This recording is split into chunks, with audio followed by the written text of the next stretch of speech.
গোল উদযাপন করতে গিয়ে টানেলে পড়ে আহত ব্রাজিলিয়ান, পরে জানলেন গোলই হয়নি। দেখুন, কুরিটিবার ঘরের মাঠে গৌতম পেরেরা স্টেডিয়ামে সাপেকুয়েন্সের মুখোমুখি হয়েছিল তারা। জাসি মারানহাও বক্সের মধ্য থেকে নিখুঁত হেডে গোল করে স্বাগতিক দর্শকদের উৎসবে মাতান। এই ডিফেন্ডার গোল করেই উদযাপনের জন্য সমর্থকদের কাছে যেতে চেয়েছিলেন। বল জার্সিতে লুকিয়ে রেখে প্রথমে বিজ্ঞাপনী বোর্ডের দিকে ছুটে যান, তারপর লাফ দিয়ে মাঠের ওপারে যান। কিন্তু মাটিতে পড়েননি তিনি। যেখানে লাফ দিয়েছিলেন সেখানে ছিল স্টেডিয়ামে ঢোকার টানেল, আর সেখানেই পড়ে যান তিনি। কয়েক সেকেন্ডের জন্য ক্যামেরার সামনে থেকে উদাও মারানহা। কাছাকাছি থাকা লোকেরা বোঝার চেষ্টা করেছিলেন কি হলো।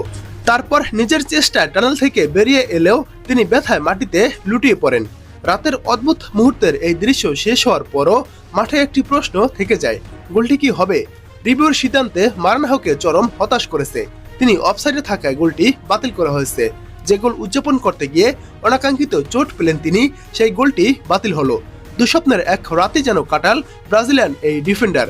তবে তার দল কোরিটিবা 2-1 ব্যবধানে ম্যাচটি জিতেছে।